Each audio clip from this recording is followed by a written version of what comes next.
بسم اللہ الرحمن الرحیم۔ غالب نکات آتے ہیں غیب سے مضامی خیال میں، غالب شریر خامہ نوائے سروش ہے۔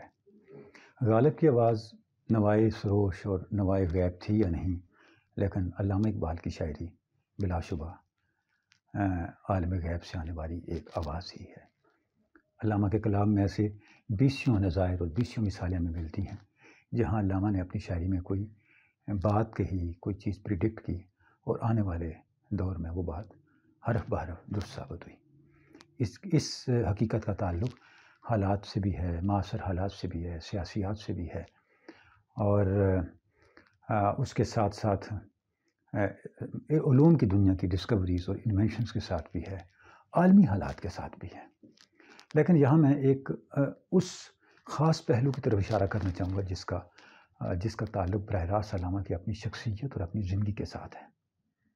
وہ ہے علامہ اقبال کی تاریخ وفات۔ علامہ اقبال نے خود بھی بہت بڑی بڑی شخصیات کی تاریخ وفات لکھی، جن میں سر سید احمد خان ہیں اور بڑے بڑے لوگ ہیں، لیکن علامہ کی تاریخ وفات سب سے پہلے کس نے لکھی؟ جب ہم اس سوال کا جواب تلاش کرتے ہیں تو ہم دیکھتے ہیں علامہ اقبال کی تاریخ وفات سب سے پہلے علامہ اقبال نے خود لکھی اور اپنی زندگی میں لکھی۔ وہ کیسے؟ یہ 1936 کا واقعہ ہے کہ حفیظ ہوشیار پوری جو بہت بڑے شاعر بھی تھے اور بعد میں ریڈیو پاکستان کے ڈائریکٹر جنرل یا ڈپٹی ڈائریکٹر جنرل کے عہدے تک پہنچے، وہ شاعر ہونے کے ساتھ ساتھ بہت بڑے تاریخ گو بھی تھے۔ ایک مرتبہ وہ اپنے بھائی کے ساتھ بیٹھے علامہ اقبال کا کلام پڑھ رہے تھے، تو زیر مطالعہ تھی علامہ کی کتاب مسافر، اور جب وہ اس کی نظم ہے مناجات کے نام سے، تو وہ نظم پڑھ رہے تھے جب وہ اس شعر پہ پہنچے کہ صدق و اخلاص و وفا، صدق و اخلاص و وفا باقی نماد، آن قدا بشکست و آن ساکی نماد، کہ صدق رخصت ہو گیا، اخلاص رخصت ہو گیا، وفا رخصت ہو گئی، وہ پیمانہ بھی ٹوٹ گیا اور وہ میں پلانے والا ساکی بھی چلا گیا۔ یہ شعر جب انہوں نے پڑھا تو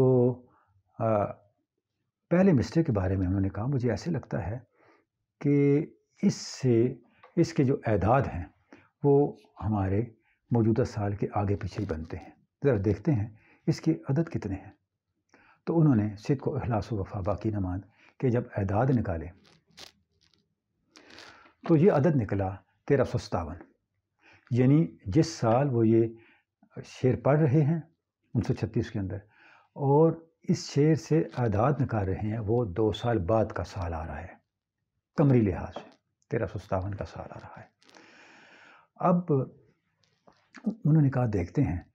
کہ 2 سال بعد کس کا انتقال ہوتا ہے۔ 2 سال بعد 1357 میں جب علامہ اقبال کا انتقال ہوا، انہیں تو یاد نہیں تھا، لیکن ان کے بھائی عبدالرشید راحل جن کے ساتھ انہوں نے یہ گفتگو کی تھی، انہوں نے حفیظ ہوشیار پوری کو یاد دلایا، آج اس ہستی کا انتقال ہو گیا جس کی تاریخ وفات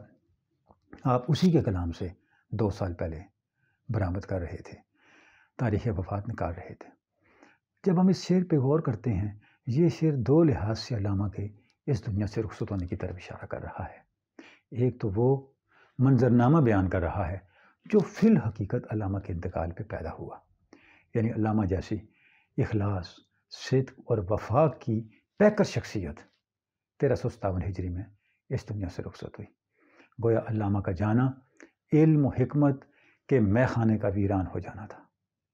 اور دوسرا سال بھی اس سے وہی برآمد ہوتا ہے جس سال علامہ اقبال کا انتقال ہوا۔ یہ علامہ اقبال کی شخصیت کا اور ان کی حقائق دانی کا اور تائید ربانی کے تحت شعر کے ذریعے سے آنے والے حقائق کو بیان کرنے کا وہ پہلو ہے جو ہمیں بہت زیادہ غور و فکر کی دعوت دیتا ہے۔